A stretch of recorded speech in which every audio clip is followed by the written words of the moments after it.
Todo empezó en 1932 en Bucarest, cuando este hombre, un ingeniero aéreo llamado Henry Coanda, realizó un descubrimiento extraordinario utilizando un objeto volador en forma de disco. Uno de los primeros que vieron los experimentos de Coanda tenía entonces 20 años. Era un estudiante de aeronáutica llamado Radu Manikatide. El platillo se elevó hasta el techo y se quedó allí. Me pareció algo extraordinario. Jamás se me habría ocurrido algo así. Yo solo conocía la idea del vuelo normal. El joven Radu había contemplado el primer platillo volante del mundo, y así es como funcionaba. Si aplicamos aire sobre una forma curva como un platillo, la corriente seguirá la superficie de esa forma. Al extraer literalmente el aire de la parte superior del platillo, de tal modo que fluyera hacia abajo y lo rodeara, Coanda descubrió que disminuía la presión del aire por encima de la nave y aumentaba por debajo, provocando su levitación. Es lo que se conoce como el efecto Coanda. Es el principio básico del vuelo de los platillos. Era una idea muy sencilla, pero claro, se te tiene que ocurrir. Entonces sucedió algo que iba a cambiar por completo la evolución de los platillos. En 1939 estalló la guerra y el mundo se alzó a la búsqueda de nuevas armas y nuevas formas de desplegarlas. La sencilla idea de Coanda iba a tener su oportunidad. El jefe de tecnología nazi, Werner von Braun, dirigía el desarrollo de armas nuevas desde su base secreta en Peenemünde, en Alemania.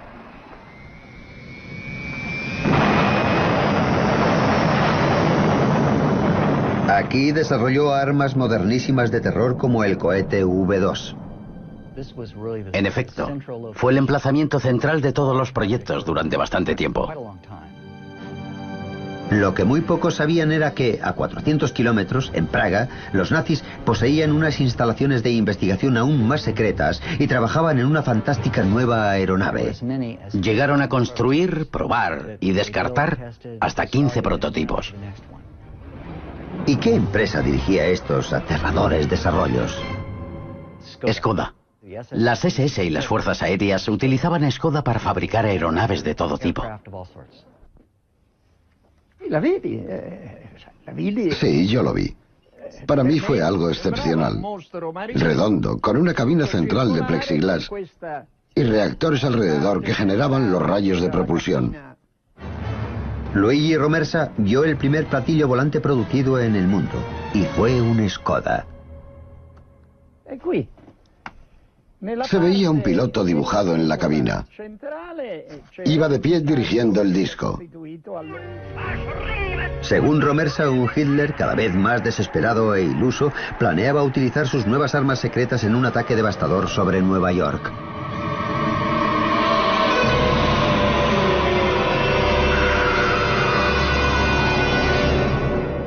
Hitler llegó a decir: que Dios me perdone por los últimos 5 minutos de la guerra. Quería desatar las armas que había desarrollado. No llegó a ocurrir, por supuesto. Los rusos avanzaban sobre Praga y mientras la retaguardia alemana luchaba desesperadamente en las calles, los científicos de la planta de Skoda trataban de destruir las pruebas de su investigación. La presión del enemigo era insoportable. La base aérea voló con dinamita y el platillo estalló con el resto del equipo. Sacaron los platillos del hangar a la pista. Colocaron cargas explosivas. Los volaron y dejaron que se quemaran delante de todos. Aunque destruyeron los platillos, los científicos nazis que los construyeron habían sobrevivido y los aliados victoriosos se enfrentaron entre sí para hacerse con ellos. Había que ganar la carrera por los secretos de los hombres de los platillos.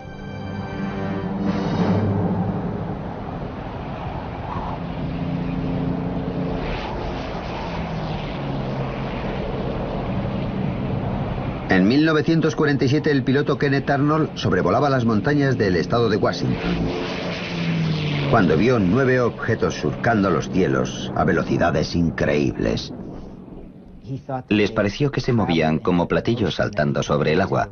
Una analogía muy poco corriente, pero aquel nombre prendió, y por eso se les llama platillos volantes. Con este avistamiento nace la era de los platillos volantes. Se disparó el frenesí del público aunque era un frenesí alimentado por la paranoia.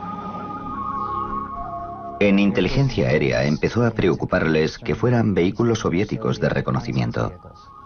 Porque entonces empezaba la Guerra Fría.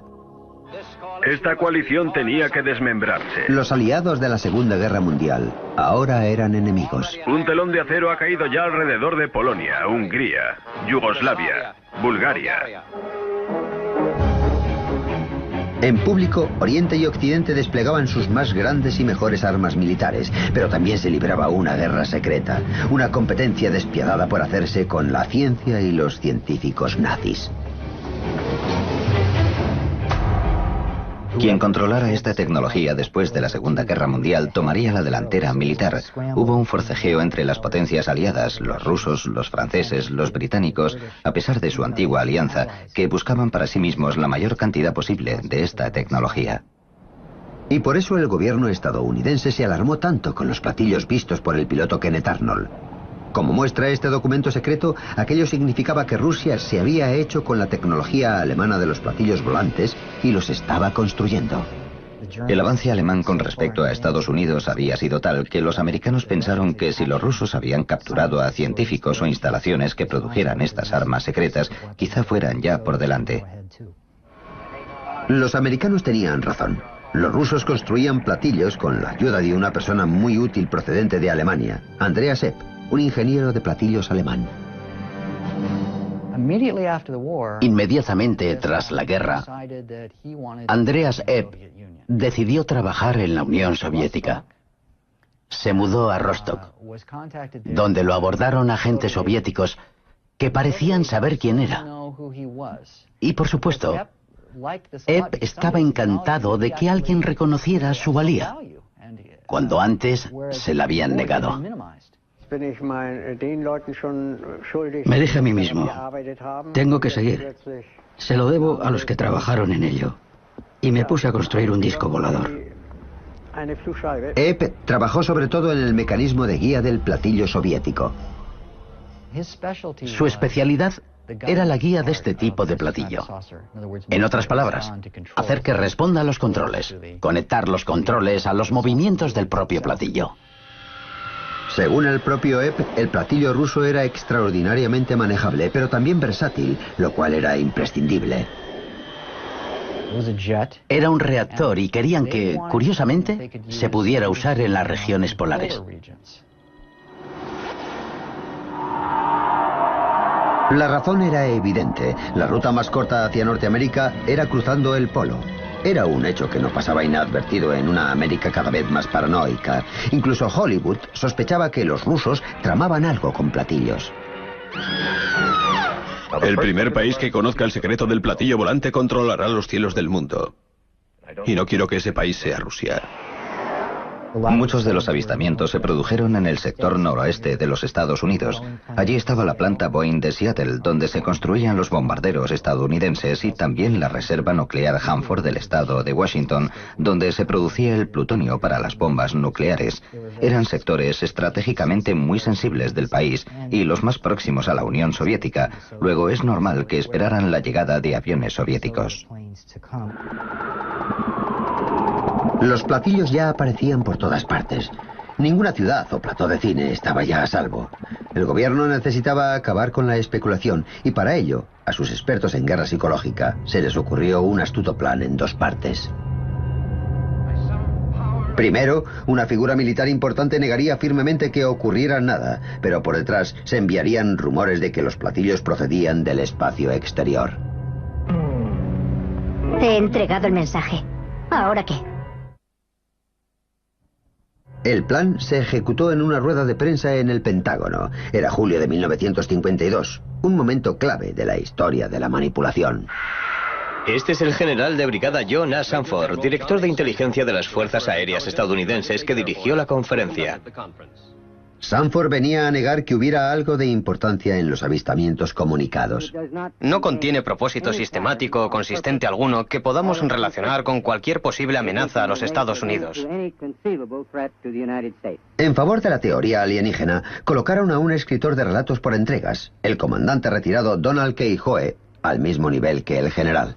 El comandante Keijoe es autor del libro Los platillos volantes son reales. ¿Qué opina usted de estos nuevos avistamientos de objetos no identificados?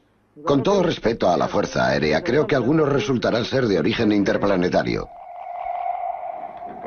Fue muy astuto y muy sencillo.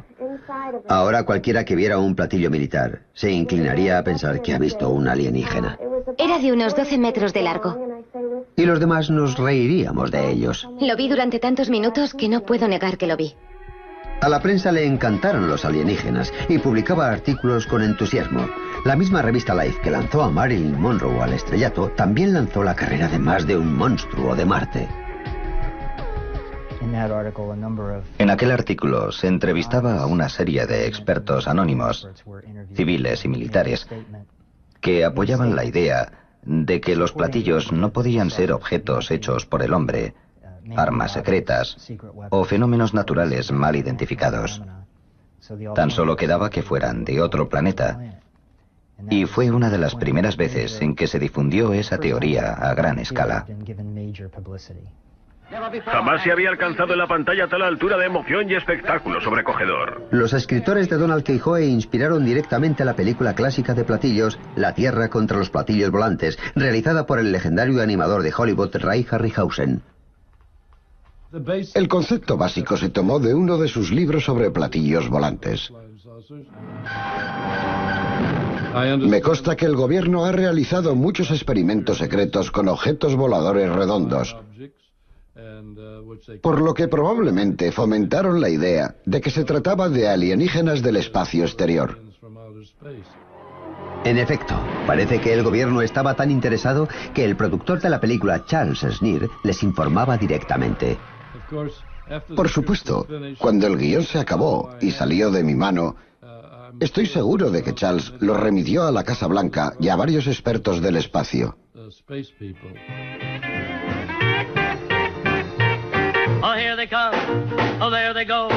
Sin embargo, mientras los ciudadanos americanos miraban a los cielos con distintos grados de preocupación, los hombres de negro miraban más cerca. Estaban desesperados por poseer platillos y, al igual que los rusos, buscaban la ayuda de antiguos científicos nazis.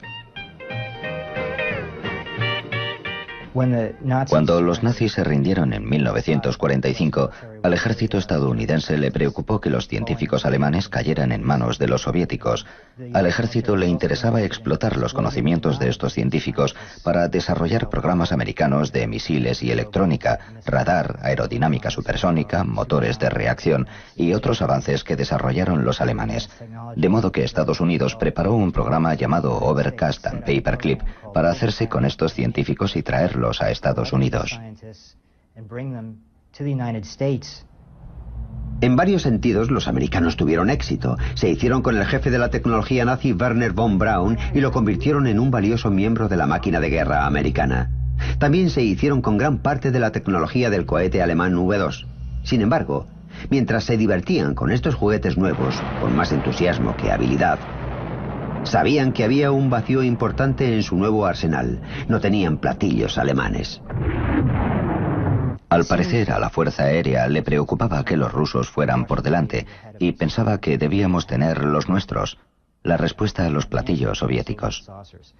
Entonces, un día de 1957 tuvieron un golpe de suerte, de nuevo con el experto en platillos alemán Andreas Erb por medio, que ahora vivía en Alemania del Este. En cierto punto, tuvo un desencuentro con la vida en la Alemania del Este. No sé lo que fue. Pudo ser un divorcio. El caso es que acabó en Occidente. Cruzó la frontera y dijo: hola, aquí estoy. He sido espía de los soviéticos y quiero contaros todo lo que sé. Entonces, sin dudar, los americanos le metieron en la cárcel. Empezaron a interrogarlo y desde la prisión se puso a escribir y dibujar de memoria lo que hizo para los soviéticos, el plan de los platillos soviéticos y para qué se iban a utilizar. Con la ayuda de Epp y otros, el programa de platillos estadounidense empezó fuerte. Resulta interesante que a finales de los 50 y principios de los 60, casi todos los principales contratistas aeroespaciales trabajaran en conceptos de vehículos en forma de platillo para varias aplicaciones. Esta es la división de Lockheed de California, miembro destacado de la familia Lockheed, lugar de nacimiento de una familia alada siempre emocionante. Lockheed trabajaba en varios diseños de platillos para la Fuerza Aérea estadounidense. Todos poseen un motor central que apuntaba hacia abajo. La aeronave despegaba en vertical, hacía la transición a vuelo horizontal, aceleraba a una velocidad muy alta y volaba a más de 30.000 metros.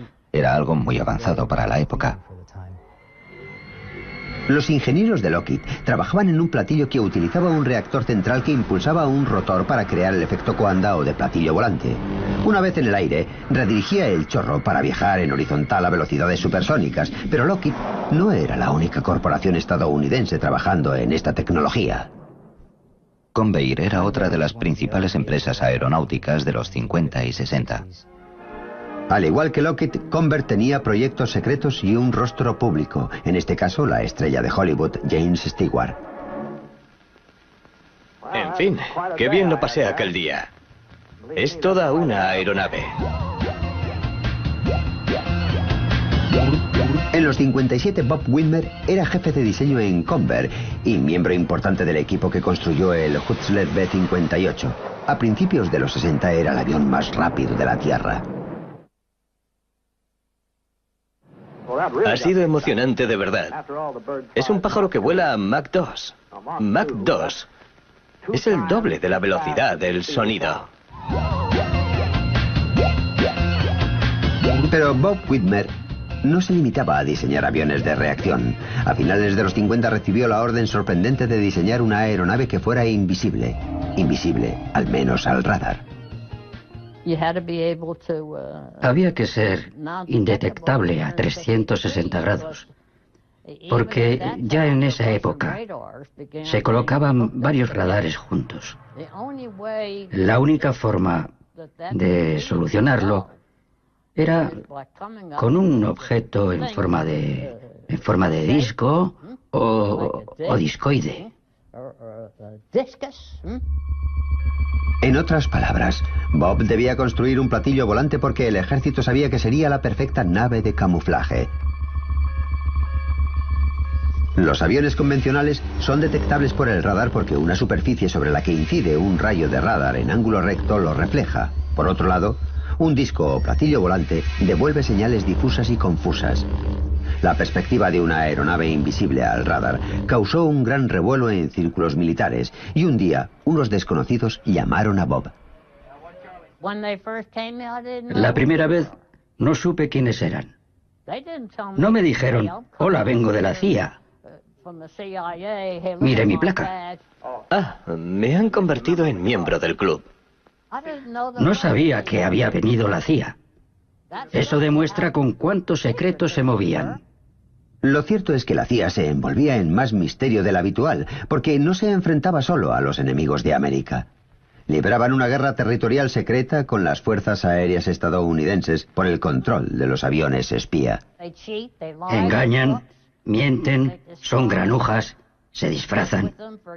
Me tuve que reunir con ellos, por ejemplo, en edificios a medio construir de Washington. Nos hicieron reservas aéreas con nombres falsos. Fue difícil para mí y para mi mujer. Nos hacían vivir una vida en la que todo era como de cartón piedra. A veces casi no se distinguía lo real de lo falso. Bob accedió a regañadientes a trabajar en el proyecto. El diseño de un objeto en forma de platillo invisible al radar. No querría volverlo a hacer. Tener que vivir bajo ese tipo de ambiente. No se podía hablar con nadie, excepto en ciertos lugares escogidos. El secreto del proyecto era tal que este ni siquiera existía, una situación de negación absoluta conocida como Proyecto Negro. Hay muchos tipos de negro, pues este es el negro más extremo. He vivido dentro del negro más extremo. El proyecto de Bob nunca se ha desclasificado y la CIA se quedó con todos sus apuntes y diseños. En fin, creo que eso es todo. ¿Sí o no? porque mientras la CIA tenía a Bob a oscuras, otra nave salía a la luz.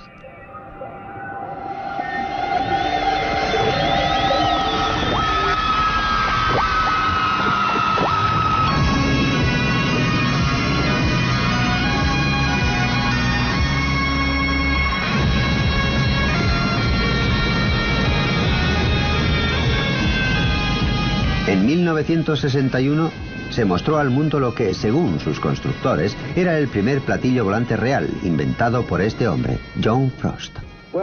El ejército estadounidense está interesado en un vehículo que vuele cerca del suelo, al que no detengan carreteras cortadas ni ríos y que pueda salvar árboles y arbustos. Sin embargo, hubo muchos problemas con el Abrocar, como recuerda Doug Garland, uno de los ingenieros del túnel de viento. Probamos el Abrocar en el túnel, pero era muy inestable. Si arrojamos un plato o un tapacubos al suelo, tenderá a girar así, y el Abrocar tenía tendencia a hacer eso. Lo cierto es que cuando el Abrocar se presentó ante el público, el proyecto entero ya había quedado abandonado. En realidad el Abrocar no era ningún platillo volante. Fue en realidad el primer hovercraft del mundo.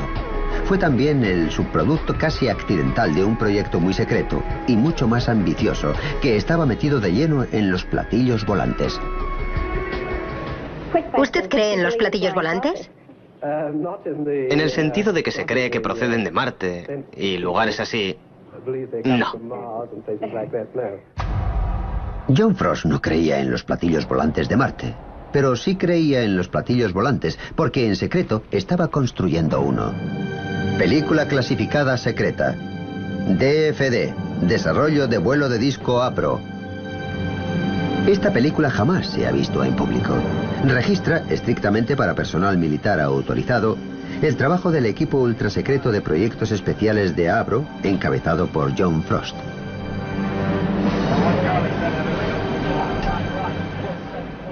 Esta sala de montaje experimental construida por Abro Aircraft Limited desarrollará una central de energía para un avión de planta circular.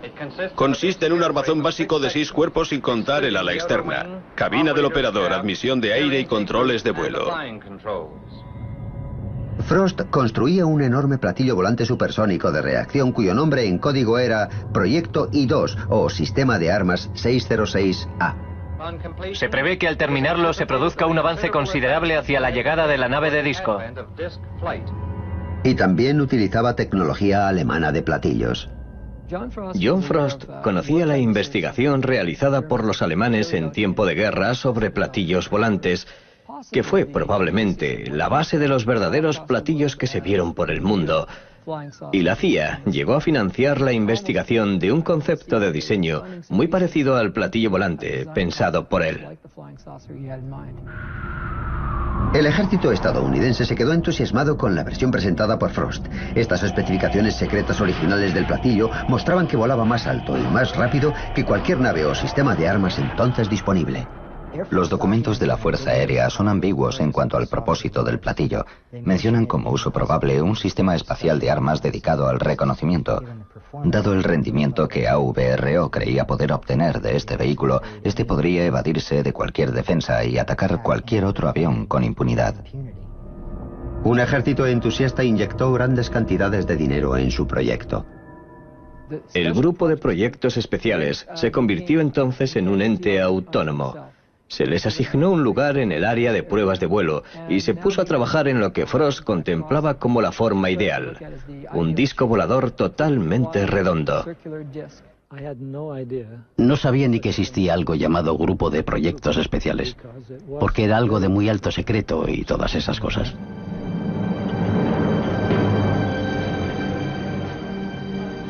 Sí, había guardias siempre en todas las entradas.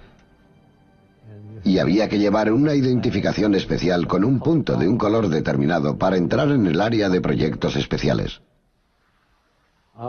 Yo fui jefe de diseño en productos especiales. Empecé a trabajar en el 606A como diseño supersónico para la Fuerza Aérea estadounidense. Y el diseño que perseguía era de hecho uno de los más deseados por cualquier diseñador de aviación. una nave totalmente redonda, un disco volador. Todo lo que Frost concebía era circular. Jamás me quiso cambiar ese plan.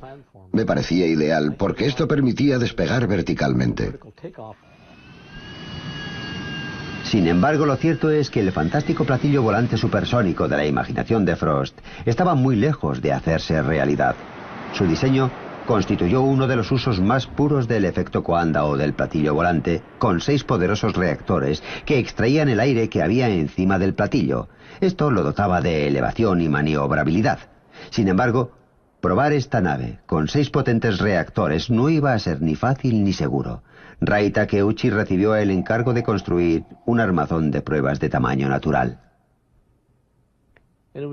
No era más que una forma de 6 lados. Y cuando colocamos construimos el armazón encima. Me refiero a la porción interna del 606A con los motores Viper y también el ventilador. Cada conjunto giratorio se compone de anillos superior e inferior de hojas compresoras y un anillo central de hojas de turbina. Las hojas de turbina se alinean con un conducto de escape incorporado a la estructura estática. Otro ingeniero de productos especiales era Ken Lockwood. Yo era ingeniero de rendimiento. Había trabajado en proyectos supersónicos ingleses y cuando fui allí por primera vez, sentí cierta incredulidad ante lo poco convencional que era aquel proyecto. Cada sección alberga un motor Viper Armstrong Siddeley que actúa como generador que impulsa una combinación central de turbina y compresor. Se trata de hecho de una aeronave a tamaño natural construida en un edificio de hormigón para probar los motores y sistemas de lo que se convertirá en el sistema de armas 606A. Los platillos debían de tener un rendimiento tremendo porque el motor era enorme. Era de casi 10 metros de diámetro y habría producido tanto impulso que la aeronave podría haber despegado de inmediato y volar a entre 3.000 y 5.000 kilómetros por hora, según sus cálculos. El aire entra en el compresor, pasa por el ala interna y se descarga por una serie de aperturas medidas. Y luego llegó el período de prueba. Pretendía dominar una de las naves supersónicas más potentes jamás construidas. Era una tarea abrumadora.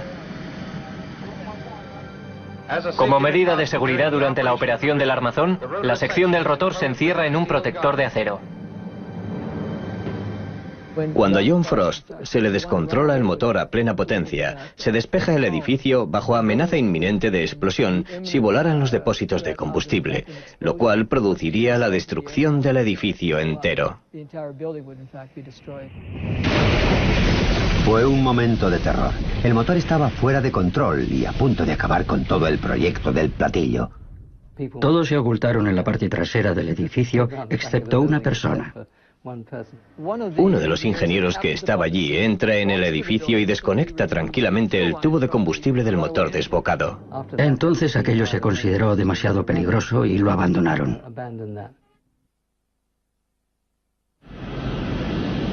El avión de espionaje U-2 de la CIA fue un clásico proyecto negro. Permaneció en el más absoluto de los secretos durante más de 2 años y seguiría siendo secreto hoy, si no fuera por los hechos dramáticos de 1960, cuando el piloto de U-2, Gary Powers, fue derribado sobre Rusia y retenido durante 2 años antes de ser canjeado por un espía ruso. En la propia historia de la CIA sobre el programa U-2 se declara que, entre comillas, el 50% de los avistamientos de ovnis fueron provocados por el U-2. El U-2 volaba en los límites del espacio, más alto de lo que se creía que un avión podía volar. Por eso no sorprende que cualquier visión fugaz, sobre todo desde otro avión, provocara miedo y asombro. Sin embargo, la debacle del U-2 demostró que si la nave secreta no se estrella, los platillos volantes de otros mundos sirven muy bien como tapadera. Y si la nave secreta resulta ser un platillo volante, se puede mantener la impostura durante años. Me asustas cuando hablas así. El platillo de Frost desapareció entre la negrura del secreto oficial. Y los ufólogos estadounidenses forzaron más la máquina. Es fantástico, pero posible. En Washington, un grupo no gubernamental conocido como NICAP, Comité Nacional de Investigación de Fenómenos Aéreos, ha convocado una rueda de prensa para reabrir un viejo contencioso con la Fuerza Aérea. El NICAP era el gran portavoz de la teoría de los platillos volantes alienígenas. Lo encabezaba el mismo escritor que lanzó la idea en aquella rueda de prensa extraordinaria de 1952. 14 años después, seguía cazando alienígenas. El director del NICAP, el comandante Donald E. Keijoe, oficial retirado del Cuerpo de Marines, ha insistido en que la Fuerza Aérea sabía más de lo que contaba. Nos observa una especie de instrumento cuya ciencia nos supera notablemente y está probablemente controlado por una civilización superior y muy avanzada. Y por enésima vez en tantos años, la Fuerza Aérea ha declarado ante un comité del Congreso que no ocultaba nada. El secretario de la Fuerza Aérea, Harold Brown. No hemos estado ocultando nada. Era algo sencillísimo. Los aficionados acusaban al ejército de tapar una invasión alienígena inminente y el ejército lo negaba. Así nadie contemplaba la tercera posibilidad, que los ovnis fueran naves militares. La buena organización de estos entusiastas aficionados resultó muy afortunada para el gobierno. Creemos que los ovnis son reales, que proceden del espacio exterior y que los controlan seres inteligentes. Excepto que su organización no era en absoluto producto de la fortuna. El NICAP lo encabezaban los hombres de las sombras. Su junta incluía a miembros como Roscoe Hillenkoetter, primer director de la CIA, y un operativo de la agencia Bernard J. Carvalho. El primer director del NICAP fue Nicolás de Roquefort, de la División de Guerra Psicológica de la CIA. Y cuando Keijoe renunció a la presidencia del NICAP, fue sustituido por Joseph Bryan, también del personal de guerra psicológica de la CIA. Pero, ¿qué era Keijoe? Estas cosas eran naves interplanetarias. ¿Creía de verdad en platillos volantes de otro mundo o tenía conexiones con la investigación del ejército estadounidense sobre la tecnología alemana de platillos volantes? Quien quizá lo sepa es el ingeniero alemán de platillos Andreas Epp, el que se pasó a los americanos. En una entrevista grabada en 1997, respondió de modo notable a esta pregunta. ¿Cree usted que los americanos querían mantener en secreto su disco volador? Desde el principio. Desde el mismo principio. El comandante Keijoe estaba en el departamento de ovnis del Pentágono, el cual averiguó que Alemania construía discos voladores. Sin embargo, quien estuviera tras la campaña de propagar el mito alienígena tuvo un éxito espectacular, sobre todo en la Tierra de los Sueños. Hollywood. Plan 9 del espacio exterior.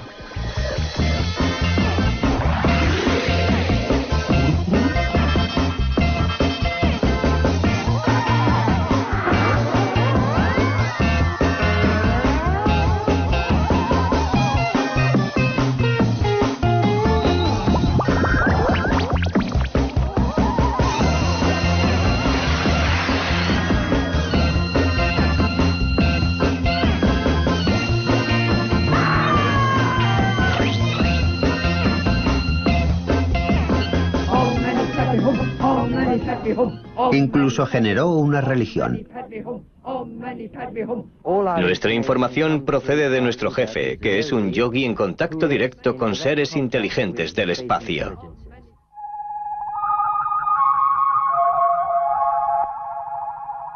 Somos vuestros amigos. Somos vuestros amigos. Estableced contacto. Entonces, el 11 de noviembre de 1987 lo hicieron. Todo empezó cuando un ejecutivo de éxito llamado Ed Walters vio una extraña luz sobre su jardín, tomó la cámara e hizo esta fotografía. Fue el primero de docenas de avistamientos en los años siguientes. ¡Oh, Dios mío! Lo voy a seguir. Una vez ampliados, los cuadros parecían mostrar algo muy parecido a platillos volantes. Estos los vieron cientos de personas, desde policías a sacerdotes. ¿Qué es eso? ¡Mira, mira, mira, mira! Algunos testigos más impresionables dijeron incluso que habían visto a alienígenas. Pero entonces un hombre vio las fotos y llegó a una conclusión algo distinta y sabía exactamente de qué hablaba.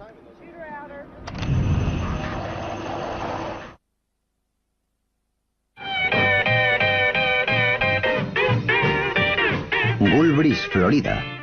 Hace 17 años fue el escenario de una de las series más continuadas de avistamientos de platillos volantes de la historia estadounidense. ¡Mira, mira!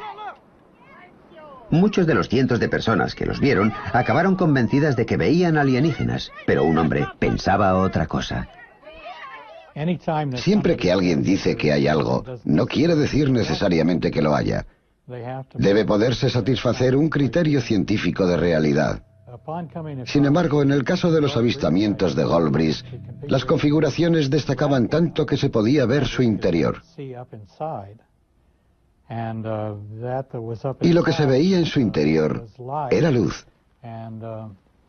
Se notaba que había calor. Y además de eso, tenía una configuración circular. Boyd Bushman creyó reconocer qué impulsaba a estos platillos, y lo reconocía porque él mismo trabajó en esa tecnología. Bushman pasó 35 años en la vanguardia del diseño armamentístico, inventando el prototipo del misil Stinger antes de trasladarse a Lockheed, en el corazón de la industria militar americana del platillo. En ese tiempo empezó a experimentar con su equipo una nueva y radical fuente de energía.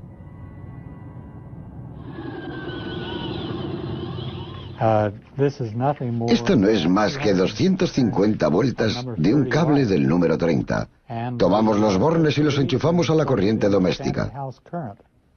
Lo que ocurrió entonces asombró a todos. Eso es. Aunque ni siquiera Bushman entiende del todo cómo funciona, cuando vio las fotos de los platillos de Goldbridge, se preguntó si utilizaban la misma tecnología.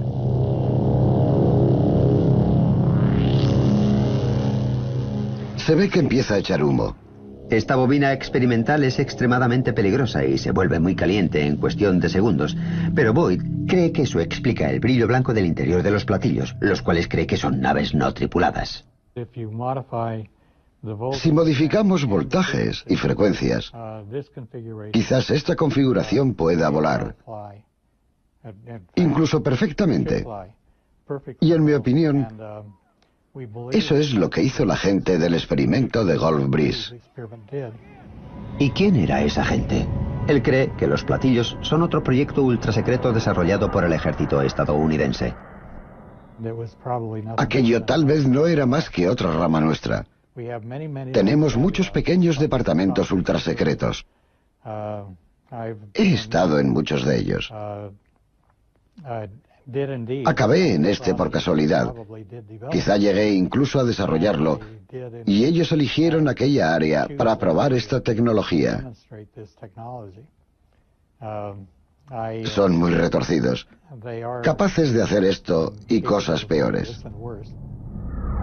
Sin duda han sido retorcidos antes. En los 70 se produjo una serie de dramáticos avistamientos de ovnis, pero estos eran distintos. Muchos parecían ser triangulares en vez de circulares. La especulación entre los ufólogos rayó el frenesí. Pero entonces apareció este hombre. Se llama Jim Goodall. De día es conservador del Museo del Aire de Seattle, pero en su tiempo libre hace otra cosa. Salgo al desierto siempre que puedo. He salido los últimos 15 años más de 80 veces. Jim visita instalaciones aéreas ultrasecretas para fotografiar los ocultos proyectos negros norteamericanos. El mejor modo de evitar que te vean es alquilar un vehículo de color neutro. Llevo una red de camuflaje antiinfrarrojos. La coloco sobre el vehículo. Echo unas hojas por encima y pasas muy bien. No se ve aunque lo tengan delante. En 1988 Jim hizo una foto a una nave que llevaba más de 10 años en el mayor de los secretos. Había sacado las cámaras, oí un despegue. Vi en el aire un T-38 al que pude identificar y luego me sobrevoló un F-117. El F-117 es un caza de camuflaje. Llevaba más de una década sobrevolando los cielos de América, con el mito alienígena explicando convenientemente cada avistamiento. Gasté un rollo de 36 fotos en color y creo que solo hubo 2 que no estaban borrosas y movidas. Yo estaba como un flan. Fue uno de los momentos más emocionantes de mi vida. Mi foto fue esta imagen de aquí. Con esta fotografía, Jim revelaba la verdad sobre los avistamientos de los triángulos. Visto de frente, un F-117 parece un platillo volante. Si no podemos precisar qué es un objeto no identificado. De modo que si no sabemos lo que es y está en el aire, tenemos un ovni, un objeto volador no identificado. En los años siguientes a la foto de Jim, la racha de avistamientos de triángulos cesó, pero los de naves circulares no. Tan solo el mes pasado, la Fuerza Aérea Mexicana publicó un metraje ovni extraordinario tomado por sus pilotos con cámara infrarroja. Lo extraño era que, aunque podían verse 11 naves, solo 3 se registraban en el radar. Así pues, ¿han llegado por fin los alienígenas de verdad? ¿O son platillos relacionados también con el ejército norteamericano? Te tiene que ocurrir. Entonces sucedió algo que iba a cambiar por completo la evolución de los platillos. En 1939 estalló la guerra y el mundo se alzó a la búsqueda de nuevas armas y nuevas formas de desplegarlas. La sencilla idea de Coanda iba a tener su oportunidad. El jefe de tecnología nazi, Werner von Braun, dirigía el desarrollo de armas nuevas desde su base secreta en Peenemünde, en Alemania.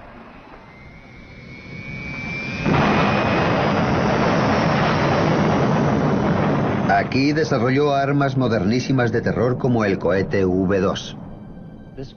En efecto, fue el emplazamiento central de todos los proyectos durante bastante tiempo. Lo que muy pocos sabían era que, a 400 kilómetros, en Praga, los nazis poseían unas instalaciones de investigación aún más secretas y trabajaban en una fantástica nueva aeronave. Llegaron a construir, probar y descartar hasta 15 prototipos. ¿Y qué empresa dirigía estos aterradores desarrollos? Skoda. Las SS y las fuerzas aéreas utilizaban Skoda para fabricar aeronaves de todo tipo. Sí, yo lo vi. Para mí fue algo excepcional. Redondo, con una cabina central de plexiglas y reactores alrededor que generaban los rayos de propulsión. Luigi Romersa vio el primer platillo volante producido en el mundo, y fue un Skoda.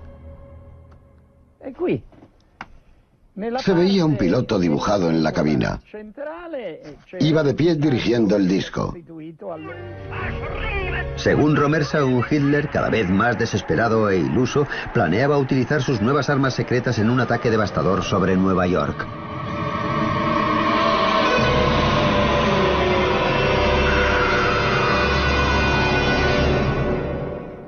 Hitler llegó a decir que Dios me perdone por los últimos 5 minutos de la guerra.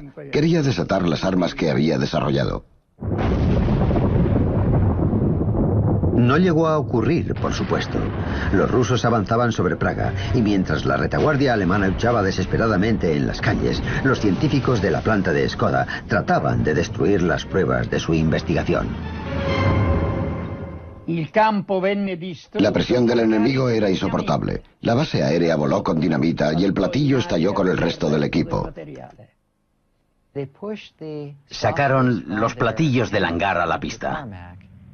Colocaron cargas explosivas. Los volaron y dejaron que se quemaran delante de todos. Aunque destruyeron los platillos, los científicos nazis que los construyeron habían sobrevivido y los aliados victoriosos se enfrentaron entre sí para hacerse con ellos. Había que ganar la carrera por los secretos de los hombres de los platillos.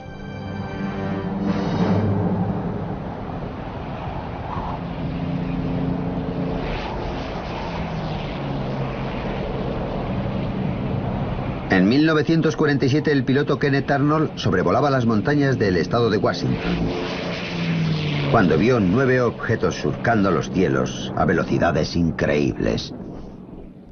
Les pareció que se movían como platillos saltando sobre el agua. Una analogía muy poco corriente, pero aquel nombre prendió, y por eso se les llama platillos volantes. Con este avistamiento nace la era de los platillos volantes. Se disparó el frenesí del público, aunque era un frenesí alimentado por la paranoia. En inteligencia aérea empezó a preocuparles que fueran vehículos soviéticos de reconocimiento. Porque entonces empezaba la Guerra Fría. Esta coalición tenía que desmembrarse. Los aliados de la Segunda Guerra Mundial ahora eran enemigos. Un telón de acero ha caído ya alrededor de Polonia, Hungría, Yugoslavia, Bulgaria. En público, Oriente y Occidente desplegaban sus más grandes y mejores armas militares, pero también se libraba una guerra secreta, una competencia despiadada por hacerse con la ciencia y los científicos nazis. Quien controlara esta tecnología después de la Segunda Guerra Mundial tomaría la delantera militar. Hubo un forcejeo entre las potencias aliadas, los rusos, los franceses, los británicos, a pesar de su antigua alianza, que buscaban para sí mismos la mayor cantidad posible de esta tecnología. Y por eso el gobierno estadounidense se alarmó tanto con los platillos vistos. Todo empezó en 1932 en Bucarest, cuando este hombre, un ingeniero aéreo llamado Henry Coanda, realizó un descubrimiento extraordinario utilizando un objeto volador en forma de disco. Uno de los primeros que vieron los experimentos de Coanda tenía entonces 20 años. Era un estudiante de aeronáutica llamado Radu Manikatide. El platillo se elevó hasta el techo y se quedó allí. Me pareció algo extraordinario. Jamás se me habría ocurrido algo así. Yo solo conocía la idea del vuelo normal. El joven Radu había contemplado el primer platillo volante del mundo, y así es como funcionaba. Si aplicamos aire sobre una forma curva como un platillo, la corriente seguirá la superficie de esa forma. Al extraer literalmente el aire de la parte superior del platillo, de tal modo que fluyera hacia abajo y lo rodeara, Coanda descubrió que disminuía la presión del aire por encima de la nave y aumentaba por debajo, provocando su levitación.